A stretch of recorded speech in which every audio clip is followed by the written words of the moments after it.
नमस्कार साथियों, स्वागत है आप सभी का अंकित इंस्पायर्स इंडिया पर। मैं हूं अंकित अवस्थी। आप हैं मेरे साथ में एक ऐसे सत्र में जिस सत्र को केवल इसलिए सुनना है क्योंकि सोशल मीडिया पर होने की जो रेस्पॉन्सिबिलिटी, अकाउंटेबिलिटी है, उस अकाउंटेबिलिटी में कुछ सोशल मीडिया स्टार्स के चलते सोशल मीडिया से परिवारजन अपने बच्चों को दूर रहने का कहते हैं। और ऐसे स्थिति में ऐसे कुछ मामले आपके सामने देखने को मिल जाते हैं जिनसे कई बार परिवारजन सही सिद्ध होते हुए दिखाई देते हैं।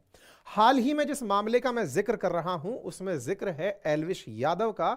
एल्विश यादव जो कि यूट्यूब पर जबरदस्त अपनी फैन फॉलोइंग, इंस्टाग्राम पर फैन फॉलोइंग के लिए जाने जाते हैं।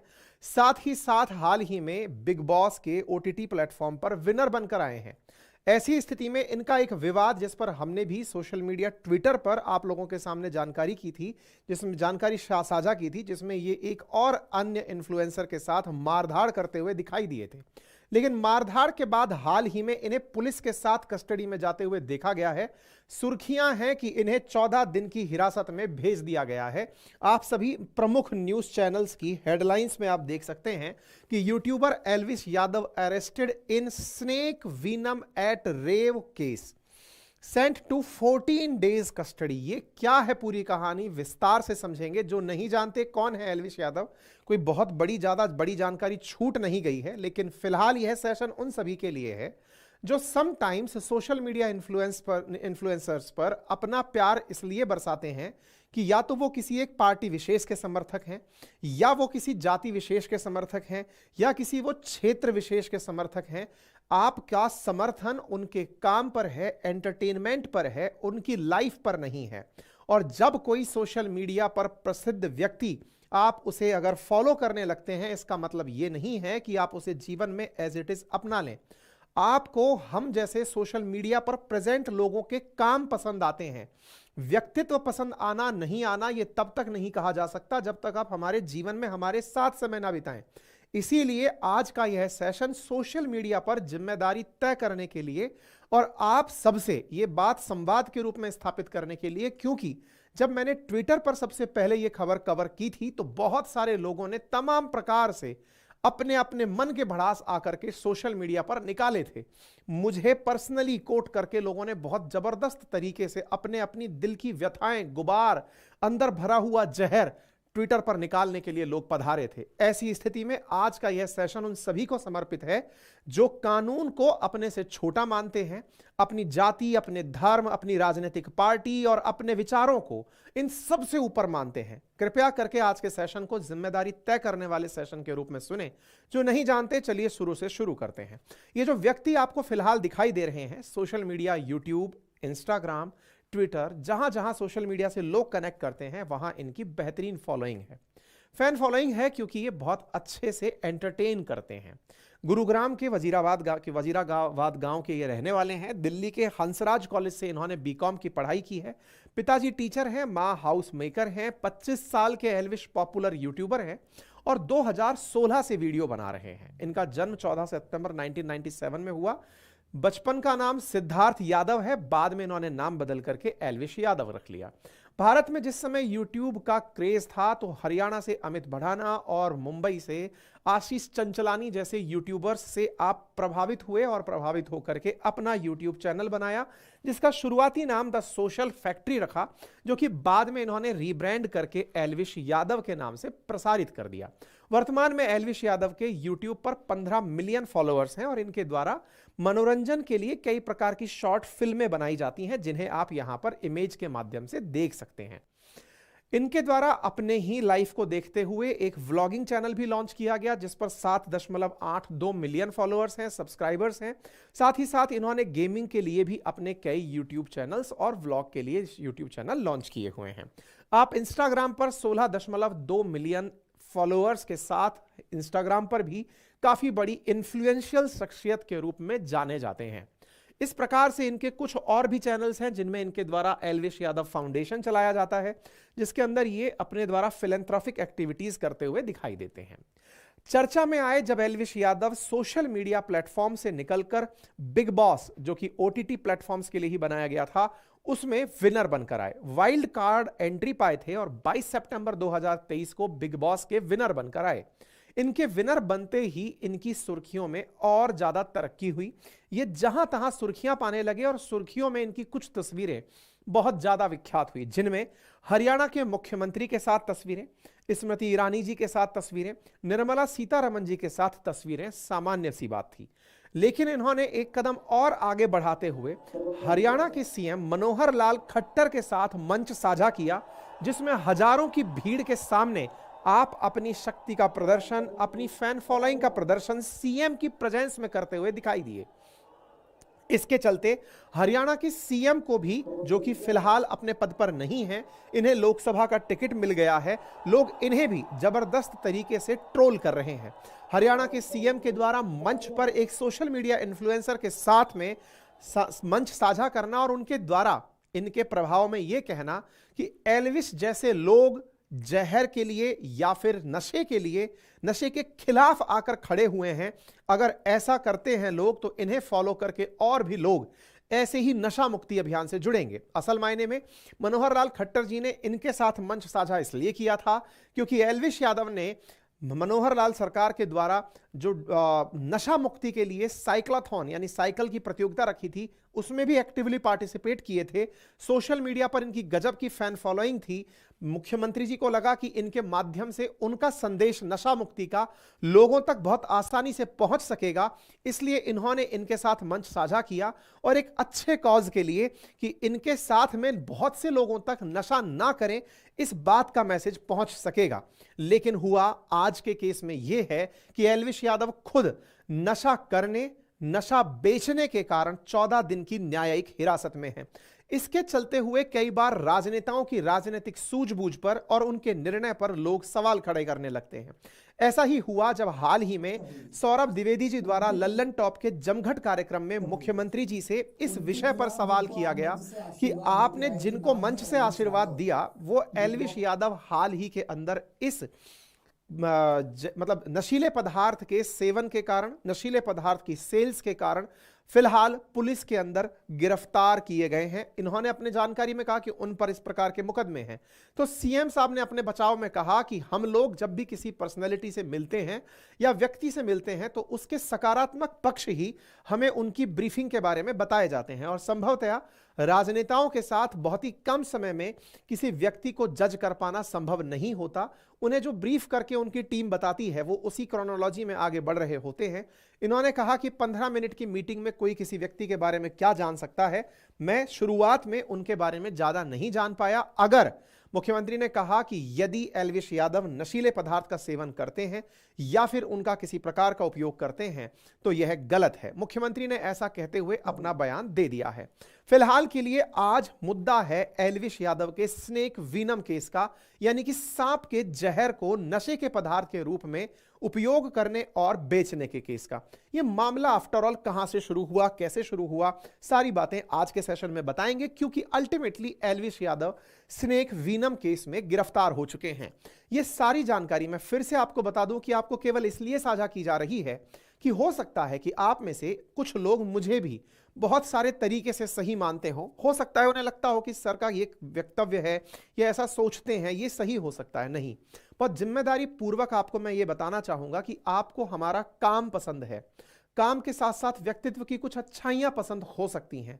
इसका मतलब यह नहीं होता कि आप हर तरीके से, क्योंकि आप किसी व्यक्ति के बारे में पूरा डिटेल नहीं जानते, उसकी अपब्रिंगिंग नहीं जानते, उसका मोटिवेशन नहीं जानते, उसका आगे की दिशा नहीं जानते, इस आधार पर बहुत से यूथ जो कि इन सोशल मीडिया इन्फ्लुएंसर्स की वजह से एक दूसरे के साथ झगड़ने लगते हैं, एक दूसरे को नीचा दिखाने लगते हैं, उनसे गुजारिश है कि आप ही लोगों का ध्यान आकर्षित करने के लिए ही संभवतया ये मनोरंजन किया जा रहा है, और ऐसी स्थिति में आप खुद कहीं उपयोग में ना आ रहे हो, इसलिए आपको यह सेशन जिम्मेदारी से सुनना भी चाहिए। मेरे प्यारे साथियों, अब मैं इस विषय को आपको पुरानी तरह से लेकर चलता हूं, जहां से यह विषय शुरू हुआ था, अब वहां चलते हैं। असल मायने में उत्तर प्रदेश के अंदर 3 नवंबर की आप एक सुर्खी देखते हैं, जहां पर एल्विस यादव के कुछ लोगों को, साथ वालों को, पुलिस के द्वारा 5 लोगों को गिरफ्तार किया गया था एक रेव पार्टी के अंदर। मामला क्या हुआ था, अक्टूबर 2023 में बीजेपी के नेता हैं मेनका गांधी जी, उनकी एक संस्था है पीपल्स फॉर एनिमल्स, उनके द्वारा नोएडा पुलिस को एल्विस यादव के खिलाफ शिकायत की गई थी। उस एफआईआर में लिखा गया था कि एल्विश यादव जिंदा सांपों के साथ दिल्ली एनसीआर के फार्म हाउस में वीडियो शूट कराता है, गैर कानूनी रूप से रेव पार्टियों में इन सांपों और उनके जहर का इस्तेमाल करता है। रेव पार्टियों में विदेशी लड़कियों को भी शामिल किया जाता है। इन पार्टियों में स्नेक, वेनम और दूसरे ड्रग्स का सेवन किया जाता है। यहां पर ध्यान देने की बात यह है कि स्नेक का जो वीनम है वो एनडीपीएस में नहीं अपितु वाइल्ड लाइफ एक्ट के अंदर कवर होता है, और जो अन्य ड्रग्स हैं वो एनडीपीएस एक्ट में कवर किए जाते हैं। तो ऐसी स्थिति में इनके खिलाफ यह मामला आया मेनका गांधी जी की संस्था के द्वारा। मेनका गांधी जी कौन है? आप बीजेपी से सांसद हैं, आप स्वर्गीय संजय गांधी जी की धर्मपत्नी हैं, और आप अपनी पशुओं के प्रति जो अपनी संवेदना है और उनके प्रति जो इनके कार्य हैं इनके लिए जानी जाती हैं। ठीक है साहब, अब आपको थोड़ा सा जानकारी स्नेक के बारे में देते हैं, क्योंकि इतनी देर से आप सांप के जहर की बात सुन रहे हैं।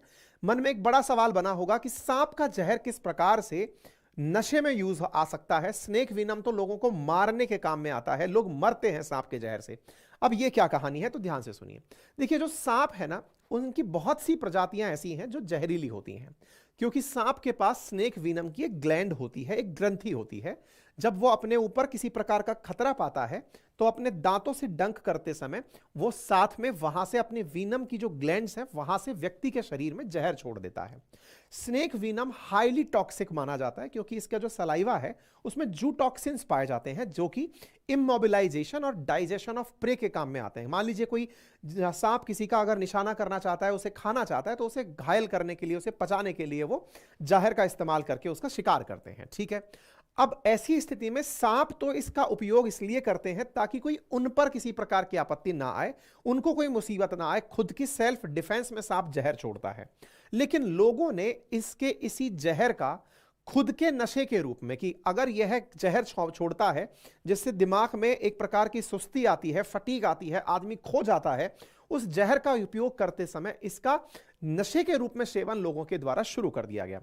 साथियों, सांप के जहर कई प्रकार की मेडिसिन में भी उपयोग में लिए जाते हैं, लेकिन वो डॉक्टर्स के प्रेस्क्राइब्ड तरीके से दवा निर्माताओं के द्वारा यूज किए जाते हैं। स्नेक वीनम को कुछ इस प्रकार से इकट्ठा किया जाता है, यानी कि एक बोतल है और उस बोतल के ऊपर सांप के दोनों दांतों से उसे कटा दिया जाता है। जब सांप काटता है तो उसकी वीनम ग्लैंड से वीनम कुछ इस प्रकार से लीक होते हुए बोतल के अंदर पहुंच जाता है। सांप के पास बहुत कम मात्रा में जहर होता है, लेकिन वो लोगों की जान लेने के लिए पर्याप्त होता है, इसलिए इसे डाइल्यूटेड फेज में दवाओं के अंदर यूज किया जाता है। यानी कि कुछ ऐसी दवाएं जहां पर पेन किलर के रूप में मॉर्फिन की तरह से यूज किया जाए, वहां पर इस वीनम का यूज किया जाता है। दुनिया में सांपों की लगभग 3000 से ज्यादा प्रजातियां पाई जाती हैं, जिनमें से 320 प्लस प्रजातियां भारत में पाई जाती हैं। इनकी प्रमुख प्रजातियों में एलापिड्स, कोलोब्रेड्स, वेपेरिड्स और हाइड्रोफिनी है, लेकिन जो सबसे ज्यादा क्रैट और कोबरा की बात की जाती है वो एलापिड्स कैटेगरी का आता है, जिनके फन बड़े हो जाते हैं, दो नुकीले दांत सामने आते हैं। ये जहरीले सांप होते हैं। जहरीले सांपों का जो सेवन है वो उनके जहर का सेवन किया जाता है नशे के लिए। यह जानकारी Indian journal of physiology and pharmacology के एक रिसर्च पेपर में पता चलती है कि लोगों के द्वारा सांप को अपने होठ के पास रखकर खुद को कटवाने में उपयोग किया जाता है। यानी कि सांप के जहर से खुद में नशा प्राप्त करने के लिए लोग सांप से अपने आप को डसवाते हैं। यह Indian journal of physiology and pharmacology है, जिसमें स्नेक वीनम के ऊपर कि किस प्रकार से recreational use of snake venom हो रहा है, जो कि आने वाले दिनों में एक बहुत बड़ी इंडिया के अंदर ड्रग की तरह फैलने वाली, मतलब एक प्रकार की प्रचलित कुरीति बनने वाली है। यानी कि यह एक प्रकार की रिपोर्ट है जो हाल ही में प्रकाशित हुई, जिसमें बताया कि जो लोग तमाम प्रकार के नशे करते हैं, उन्हें नशे में अपने आप को गायब रखने के लिए, खोए रखने के लिए, जो ऑलरेडी कई प्रकार के नशे करते हैं, यानी कि चाहे उनका नशा शराब से बढ़कर के धीरे धीरे ड्रग्स की तरफ जा रहा हो, वो अपने आप को और ज्यादा नशे में रखने के लिए रिक्रिएशनल यूज के पॉइंट ऑफ व्यू से स्नेक वीनम का भी यूज करने लगे हैं। ऐसा इस रिपोर्ट में बात कही गई। लोगों के द्वारा कुछ इस प्रकार से सांप को अपनी जीभ पर कटवाना, अपने हाथ पर कटवाना, ताकि उस जहर से वो अपने आप को और ज्यादा खोई हुई स्थिति में पा सकें। यानी कि सांप के काटने के जो लक्षण हैं, जिसमें कि सुस्ती का आना, आंखों से साफ ना दिखना, चक्कर आना, उनींदापन सा रहना, लोगों को यह पसंद आने लगा है। जहर के उपयोग को लोग नशे के रूप में करने लगे हैं। इतना ही नहीं, जहर को कुछ और चीजों के साथ मिला करके उसे पाउडर के रूप में भी उपयोग में लोग करने लगे हैं, जिसकी वजह से सांप का जो जहर है उसे ड्रिंक्स के साथ मिलाकर के भी लोग अब नशे के लिए पीने लगे हैं। विशेष रूप से इनमें से कोबरा नामक जो सांप है उसका जहर उपयोग में लिया जाता है।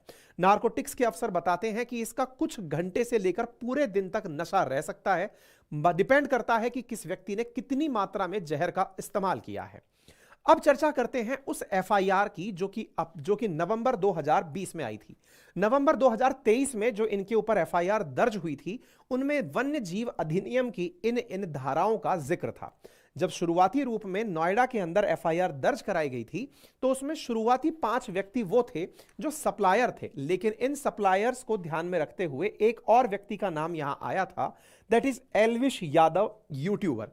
इनके बारे में जब नाम आया नवंबर 2023 में, तब इनके बारे में जो एफआईआर पब्लिक हुई वो कुछ इस प्रकार से थी, जिसमें से मेनका गांधी जी की संस्था ने कहा कि एल्विश यादव के बारे में यह जिक्र किया गया था कि यह व्यक्ति सांप का न केवल जहर इस्तेमाल करता है नशे के रूप में, बल्कि उसे सप्लाई भी करता है। ऐसी स्थिति में जब इन्हें संदेह हुआ तो इन्होंने अपनी एजेंसी के लोगों के माध्यम से इस बात की पुष्टि करने के लिए इनकी टीम को दिए गए नंबर पर कॉल किया। उस नंबर पर कॉल किया तो वो लोग जांचने आए पहले कि क्या कोई ट्रैप तो नहीं है, और अगर ट्रैप नहीं है तो वो उसे उपलब्ध करा देंगे। जब इनकी टीम के सदस्य इस बात को कंफर्म करने में कामयाब हुए कि इस जहर को सही मायने में खरीदने के लिए व्यक्ति आए हैं, तभी वो इसको सेल करने के लिए आगे बढ़े। सेल करने के लिए आगे बढ़े एक रेव पार्टी में इनके लोग इनके ही आदेश की पालना में इस नशे को बेचने के लिए एक रेव पार्टी में एक जगह पर पार्टी के अंदर पहुंचते हैं और वहां पर इस जहर की सप्लाई होती है। वहीं पर मेनका गांधी जी की संस्था के लोग पुलिस की प्रेजेंस में उन लोगों को जो जहर का सप्लाई करने आए थे उन्हें गिरफ्तार कर लेते हैं। जो जहर का सप्लाई करने लोग आए थे उनके नाम शुरुआती 5 नामों में हैं।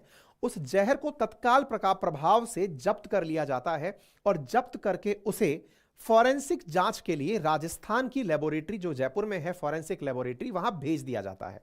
अगेन व्यक्ति गुरुग्राम का है। नोएडा पुलिस ने जांच बिठाई है। नोएडा पुलिस ने उनके जो सप्लायर थे उन्हें गिरफ्तार किया है, जिन्होंने इस बात को कबूल किया कि ये एल्विश यादव से संबंध रखते हैं। उनकी जांच को, वो जो वीनम था उसके सैंपल को लेकर के फॉरेंसिक रिसर्च के लिए भेजा जाता है, चेक करने के लिए कि क्या वाकई में इसमें सांप का जहर है अथवा नहीं।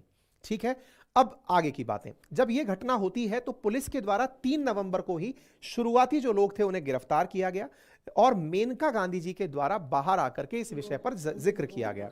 मेनका गांधी जी ने अपने द्वारा 3 नवंबर को एक प्रेस कॉन्फ्रेंस में कही और उसमें कहा कि इस बंदे के ऊपर लंबे समय से नजर चल रही थी और इसके द्वारा अपने वीडियोस में सांप को पहनकर उनके साथ फोटो खींचते हुए लगाकर यूट्यूब पर देखा गया है।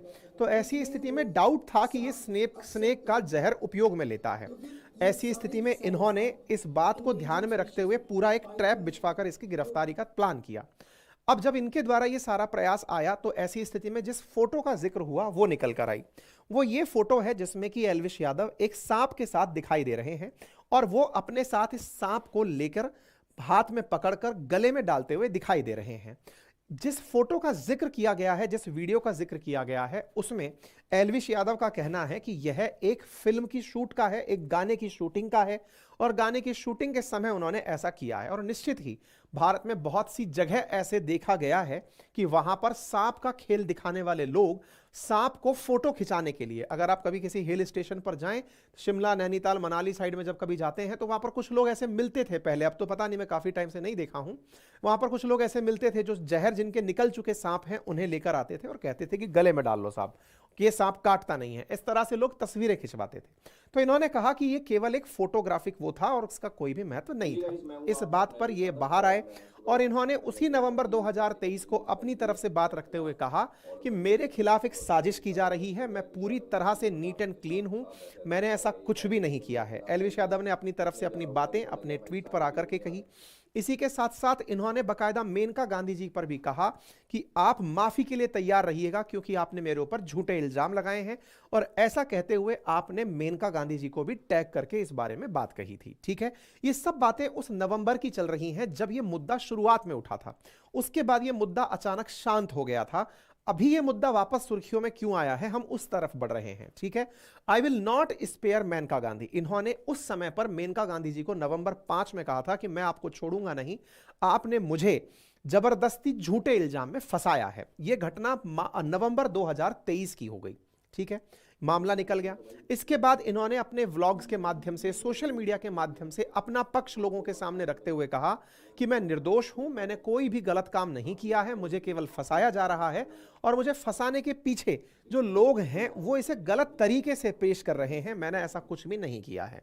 इन्होंने अपना पक्ष रखा। निश्चित ही इनको अपना पक्ष रखने का अधिकार है, जैसे सब लोग अपना पक्ष रख रहे हैं, और निश्चित अगर सच है तो इन्हें बेकसूर होकर बाहर निकलकर आना चाहिए। कोई भी पहले से प्रो बायसेस लोगों को नहीं बनाने चाहिए। अगर ये सत्य है तो जांच एजेंसीज का काम जांच एजेंसीज करें और वो जांच करके लोगों के सामने पब्लिक तरीके से सामने निकल कर आए। इन्होंने अपनी तरफ से ट्वीट करते हुए कहा कि ये मुझ पर इल्जाम लगाने का प्रयास किया जा रहा है, मुझ पर किसी भी प्रकार का इल्जाम लगा दो, लेकिन मुझे पूरा भरोसा है कि श्री राम जी पर भरोसा है, यह टाइम भी जल्दी बीतेगा। हो सकता है इस बात पर भी कोई ऐतराज नहीं किया जा सकता, क्योंकि अल्टीमेटली किसी भी सेलिब्रिटी पर किसी प्रकार का आरोप लगना और उन आरोपों का बिना सिद्ध हुए उन्हें गलत प्रूव कर देना, यह हो सकता है कि मीडिया ट्रायल जो है वो लोगों को गलत सिद्ध कर दे। हो सकता है कि आने वाले समय में वो किसी भी प्रकार से दोषी ना पाए जाएं। अब ये काम जांच करने का है, और जांच चूंकि न्यायालय को करनी है, न्यायालय ने आज के दिन इन्हें 14 दिन की न्यायिक हिरासत पर भेज दिया है। दैट मीन्स कुछ ऐसा सब्सटेंशियल इनके बारे में न्यायालय के पास पुलिस ने पेश किया था, जिसके चलते इन्हें 14 दिन की न्यायिक हिरासत में भेज दिया गया। जनरली ऐसा देखा गया है कि जिन केसेस में 7 साल से अधिक की सजा का प्रावधान होता है, उनमें पुलिस कस्टडी के स्थान पर जुडिशियल कस्टडी के लिए जो अभियुक्त है, जिसके ऊपर आरोप लगाया गया है, जिस पर आरोप लगाए गए हैं, संदिग्ध जो है, उन्हें न्यायिक हिरासत में भेजा जाता है, ठीक है। तो चूंकि जब ये बात थी तो इनसे उस समय पुलिस से जब पूछा गया था तो पुलिस ने कहा था कि देखिए, एफआईआर में नाम आ जाने से कोई व्यक्ति आरोपी नहीं हो जाता। पुलिस ने उस समय कहा था कि पहले हम इस विषय की जांच करेंगे, उसके बाद ही किसी को लेकर आएंगे, ठीक है ना। तो नवंबर में पुलिस के पास भी इस बात की कोई पुख्ता जानकारी नहीं थी कि एल्विश यादव ने जो सैंपल प्रस्तुत किए हैं, या फिर एल्विश यादव की टीम ने, जिसके बारे में कहा गया सो कॉल्ड कि ये लोग एल्विश यादव से कनेक्टेड थे, उन्होंने जो माल प्रोड्यूस किया था वो स्नेक वीनम ही था, ये किसी को पता नहीं था। खबर बढ़ती है 10 नवंबर के दिन, इसके बाद में स्नेक वीनम का जो मामला है, ये पुलिस ने एल्विश यादव को अपनी तरफ से नोटिस भेजा, और यूपी के जो मिनिस्टर हैं अरुण सक्सेना, उनके द्वारा कहा गया कि कोई भी सेलिब्रिटी लॉ से ऊपर नहीं हो सकती, अगर सही है तो उसे बुलावा भेजा जाएगा। और पुलिस ने इनके पास में नवंबर में ही बुलावा भेजकर पूछताछ के लिए इन्हें बुलाया था, ठीक है साहब। ये कहानी हो गई। नवंबर बीत गया, साल 2023 बीत गया, साल 2024 आया। फरवरी 2024 में एल्विश यादव की रेव पार्टी केस में फॉरेंसिक रिपोर्ट निकल कर आती है, यानी कि जांच एजेंसियों के द्वारा यह जांच कंफर्म कर दी जाती है कि जो उस रेव पार्टी में, जिसके ऊपर नवंबर में पुलिस ने रंगे हाथों सप्लायर को पकड़ा था, वो जो सामान पकड़ा गया था वो सांप का ही जहर था, वो कोबरा का और क्रैट का ही जहर था। यह बात कंफर्म हो जाती है फरवरी 2024 में। जब यह बात खबर कंफर्म होती है लास्ट मंथ, इसके बाद से फिर नोएडा पुलिस इनके ऊपर, इनके इन्वॉल्वमेंट के ऊपर जांच करना शुरू करती है कि जब वो सांप का जहर है, और वाइल्ड लाइफ एक्ट के तहत सांप जो एंडेंजर्ड स्पीसीज हैं, उनका किसी भी प्रकार से व्यावसायिक उपयोग करना, उनके साथ में किसी प्रकार का व्यापार करना पूरी तरह इलीगल है। तो वाइल्ड लाइफ की धाराओं के तहत इन पर जांच बिठाना शुरू कर दिया जाता है। इसी बीच में एल्विश यादव और सुर्खियों में बने रहे थे, और वो कौन सी सुर्खियां थी? ये ओटीटी प्लेटफॉर्म बिग बॉस पर आकर के, बिग बॉस ओटीटी प्लेटफॉर्म पर जो एक बिग बॉस सीजन हुआ था, उसके ये विनर बन करके निकल कर आए थे। तो ऐसी स्थिति में खबर बनने लगती है मार्च 18 के दिन कि Bigg Boss OTT winner Elvish Yadav arrest in snake venom case, जिस वजह से आप आज का यह सेशन सुन रहे हैं। यहां पुलिस ने इन्हें गिरफ्तार किया है, और इन्हें गिरफ्तार करके फिलहाल विशेष रिमांड मजिस्ट्रेट के माध्यम से 14 दिन की न्यायिक हिरासत में उन्हें जेल भेज दिया गया है। इन्हें जेल भेज दिया गया, आप यहां पर इन्हें जाते हुए पुलिस के साथ देख सकते हैं। और ऐसी स्थिति में पुलिस इन्हें लेकर के अपने साथ जा रही है, और ले जाकर के इन्हें जो जिला कारागार है वहां पर 14 दिन के लिए भेज दिया गया है। आप इन्हें इन तस्वीरों के माध्यम से यहां पर जेल में जाते हुए देख सकते हैं। अब यहां पर जुड़ी कुछ तकनीकी बातें समझते हैं। न्यायिक हिरासत क्या होती है, पुलिस हिरासत क्या होती है, और क्या ये पूरी तरह अभी आरोप सिद्ध होकर के मतलब ये अपराधी सिद्ध हो चुके हैं क्या? तो इन 3 प्रश्नों के अब आने वाले सेशन में आने वाले उसमें जिक्र करेंगे, है ना। पुलिस रिमांड क्या है और ये सारी बातें क्या है वो समझते हैं, लेकिन उससे पहले धाराएं समझ लेते हैं। एल्विश यादव पर 461 2023 461 284 289 120B इनके तहत मतलब केस दर्ज किया गया है। और इन केस के अंतर्गत इनके अंदर जहां जहां धारा दर्ज हुई, केस दर्ज हुआ, वो थाना नोएडा के अंदर था और इनके ऊपर इस प्रकार का केस दर्ज किया गया है। यहां पर एक ध्यान देने वाली बात यह है कि इन पर नार्कोटॉपिक सब्सटेंसेस यानी कि एनडीपीएस की धाराएं भी दर्ज की गई हैं। यानी कि केवल स्नेक वीनम ही नहीं, इनके ऊपर ड्रग्स की धाराएं भी लगाई गई हैं। पुलिस के द्वारा इस विषय पर जांच बात रखते हुए कहा गया है कि इन पर मतलब इनसे पूछा गया कि सांप के जहर पर तो एनडीपीएस का एक्ट लगता ही नहीं है। तो पुलिस ने अपनी तरफ से कहा कि जो साक्ष्य मिले हैं, जो एविडेंसेस मिले हैं, उनमें एनडीपीएस का भी कोई सामान रहा होगा, तभी इस कारण से हमने उनके ऊपर यह लगाया है। अब ये एनडीपीएस क्या है? Narcotic drugs and psychotropic substances act. अब ये क्या होता है? देखिए, हमारे देश में कई प्रकार के अवैध तरीके से नशे के लिए ड्रग्स का उपयोग किया जाता है। वैध तरीके से दवाओं में उपयोग होता है, सरकार उसके लाइसेंस जारी करती है, और अवैध तरीके से लोग नशे के लिए यूज करते हैं।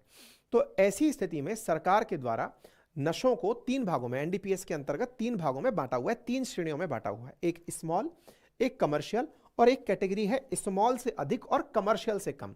इन 3 कैटेगरी के अंदर एनडीपीएस के अंतर्गत आने वाले आर्टिकल्स को डाला जाता है। जैसे फॉर एन एग्जांपल, अगर कोकेन की बात करें तो उसका 2 ग्राम स्मॉल कहलाता है और 100 ग्राम कमर्शियल कहलाता है। तो 2 ग्राम से 100 ग्राम के बीच में वो 3rd कैटेगरी का आ गया, जिसे आप मीडियम कह सकते हैं। ठीक है, ऐसे अलग अलग प्रकार के नशों पर अलग अलग मात्राओं का लेबल सेट है। जैसे चरस हुआ, हशीश, मारिजुआना, कैनबिस जिसे आप कहते हैं, उसमें 100 ग्राम को स्मॉल क्वांटिटी माना गया है और 1 किलोग्राम को कमर्शियल क्वांटिटी माना गया, और इसके बीच में 3rd कैटेगरी हो गया। ऐसे मॉर्फिन, हेरोइन, स्नैक, इनका 5 ग्राम स्मॉल माना गया है और 250 ग्राम कमर्शियल में आता है। तो इस प्रकार से हमारे देश में अलग अलग नशों की अलग अलग कैटेगरी है। इन कैटेगरी का क्या मतलब होता है? अगर किसी के पास स्मॉल कैटेगरी में, जैसे मैंने आपसे कहा कोकेन का अगर 2 ग्राम स्मॉल कैटेगरी है, तो अगर किसी के पास स्मॉल क्वांटिटी में 2 ग्राम अगर कोकेन मिलता है तो उसे 1 साल का कठोर कारावास और 10,000 रुपए का जुर्माना देना होता है, या दोनों भी देने पड़ सकते हैं। अगर इससे अधिक है, यानी कि 2 ग्राम से अधिक अगर किसी के पास कोकेन मिला है और 100 ग्राम से कम मिला है, 2 ग्राम से अधिक 100 ग्राम से कम, तो उसके अंदर जो मध्यम प्रकार का यानी कि 10 साल तक की सजा का प्रावधान है। और किसी के पास में अगर 100 ग्राम से ऊपर कोकेन मिल गया है तो उसमें 10 से लेकर 20 साल तक की सजा का प्रावधान है।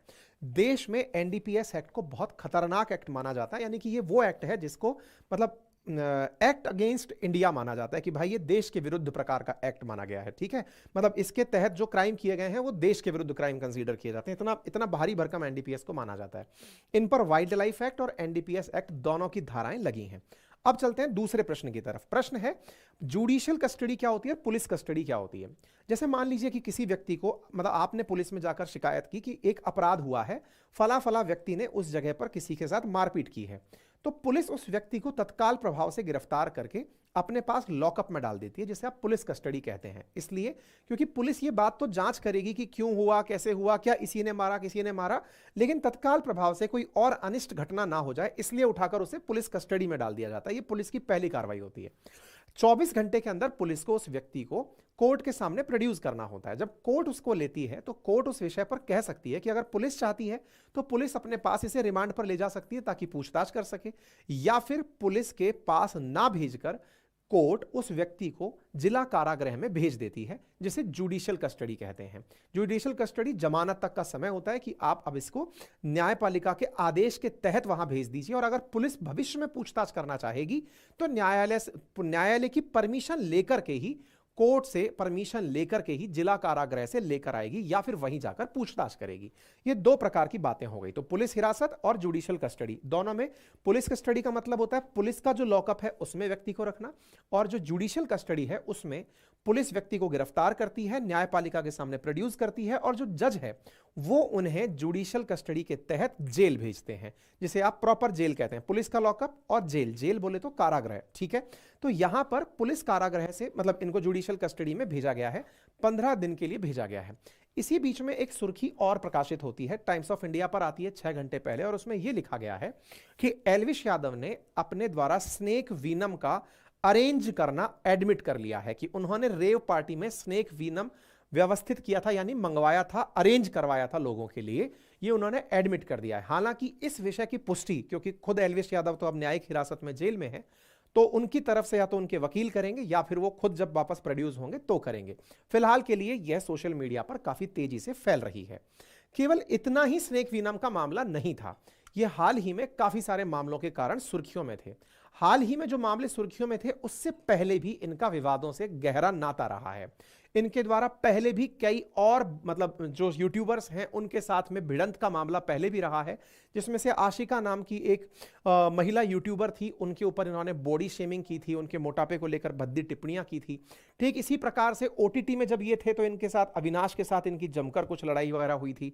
ऐसे ही ध्रुव राठी जो यूट्यूबर हैं, उनके साथ भी इनकी काफी यूट्यूब पर बहस हो चुकी है। इसी प्रकार से इनके द्वारा अरमान मलिक जो एक अन्य यूट्यूबर हैं, उनके पत्नियों पर कमेंट करने का मुद्दा भी काफी प्रचलित विवादों में से रहा है। यानी कि ये यूट्यूबर्स जो अन्य हैं उनके ऊपर टिप्पणी करने के लिए जाने जाते हैं, और टिप्पणी करते करते ये भिड़ भी पड़ते हैं। ऐसा ही एक नजारा हाल ही में हुआ, जब एक और यूट्यूबर के साथ इन्होंने इस प्रकार की मारधाड़ की थी। जब ये मारधाड़ का वीडियो सामने आया था, उस समय मुझे बहुत बुरा लगा था, क्योंकि समटाइम्स यूट्यूबर्स आपसी कंसेंट के साथ कि हां तुम मेरा रोस्ट करो, तुम मेरे बारे में मजाक बनाओ, सो दैट तुम्हारा व्यूअर मुझे देखने आएगा, या मैं तुम्हारे बारे में बनाता हूं तो तुम्हारा व्यूअर मेरे पास आएगा। इस म्यूचुअल अंडरस्टैंडिंग के साथ में कुछ प्रकार के कोलैबोरेशंस किए जाते रहे हैं। लेकिन यह जो घटना थी, जिसमें कि एक मैक्सटर नाम का यूट्यूब चैनल धारक व्यक्ति है, तो इस मैक्सटर को एल्विश यादव पीटते हुए दिख रहे हैं। एक हिडन कैमरे में यह घटना कैद हो जाती है। इसके बाद से मेरा मन इस घटना को लेकर बहुत खिन्न हुआ था, जिसके चलते मैंने अपने ट्विटर हैंडल पर भी इन दोनों के बीच हुई भिड़ंत का अपनी तरफ से जो विचार था वो मैंने साझा किया था। और जब मैंने वो साझा किया था तो बहुत सारे लोग जो मुझे ये कहते हुए सामने प्रोड्यूस हुए कि अब आपको एल्विश आर्मी नहीं छोड़ेगी, तब मैंने एक कमेंट अपने मन में दबाकर रख लिया था कि आर्मी तो भारत में केवल एक ही है, बाकी तो सब झुंड कहलाते हैं। मुझे बहुत सारे लोग संभवतया आज के सेशन में आकर के भी भला बुरा और ज्ञान देने का प्रयास करेंगे। मेरे बारे में ज्ञान देने से पहले मेरी प्रोफाइल जांच करके और मेरे बारे में जांच करके फिर अगर आप ज्ञान देने आएंगे तो संभवतया आपका भी आत्म अवलोकन हो जाएगा कि जो व्यक्ति इस समय आपके सामने बात बोल रहा है तो वो कितनी मर्यादा के साथ और कितनी जिम्मेदारी के साथ आपके सामने बात रख रहा है। सोशल मीडिया पर जब जिम्मेदारी की बात आती है तो ये अपेक्षा की जाती है कि इन्फ्लुएंसर्स भी इस बात को समझें कि जिनके लिए आप ये सारे काम कर रहे हैं, फिर चाहे आपका काम मनोरंजन का है, फिर चाहे आपका काम किसी के ऊपर टिप्पणी करने का ही है, चाहे न्यूज़ करने का है, आप अपनी भाषा की मर्यादा का, क्योंकि आपको कहीं ना कहीं लोग किसी ना किसी प्रकार से आपकी वजह से इन्फ्लुएंस होकर के, प्रभावित होकर के आप जैसा करने का प्रयास करते हैं। हालांकि बाद में इन्होंने इनके साथ में समझौता कर लिया और समझौता करके एक अन्य वीडियो के अंदर इनको भी साथ में ले लिया और इन्होंने अपने बारे में कहा कि नहीं, हम तो सब एक हैं।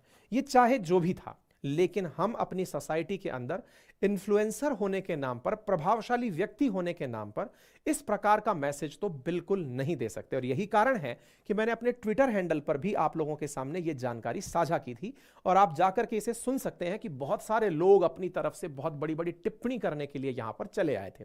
खैर, मुझे इस बात से बिल्कुल फर्क नहीं पड़ता। मुझे फर्क पड़ता है कि मेरा भारत जो कि बना है उन सभी लोगों से जिन्हें जानकारी के रूप में हाल ही में इंटरनेट मिला है, उन लोगों के पास जो जानकारियां जा रही हैं वो राष्ट्र निर्माण में सहयोगी हों, पथ भ्रष्ट करने के उपयोग में ना आए। अब फिर चाहे वो व्यक्ति किसी भी राजनीतिक पार्टी, किसी भी विचारधारा, किसी भी धर्म, किसी भी क्षेत्र, किसी भी जाति, किसी भी लिंग इनसे संबंध रखता हो, इससे अप्रभावित होते हुए लोगों तक जवाबदेहिता के साथ जानकारियां पहुंचे। और मैं उम्मीद करता हूं कि एक जिम्मेदार दर्शक होने की भूमिका आप भी बखूबी निभाएंगे और ऐसी स्थिति में ऐसी जो घटनाएं हैं इनसे आप अपने व्यक्तित्व में केवल सूचना और मनोरंजन तक का ही उपयोग लेंगे, उसके अतिरिक्त इनका प्रभाव अपने जीवन पर नहीं होने देंगे।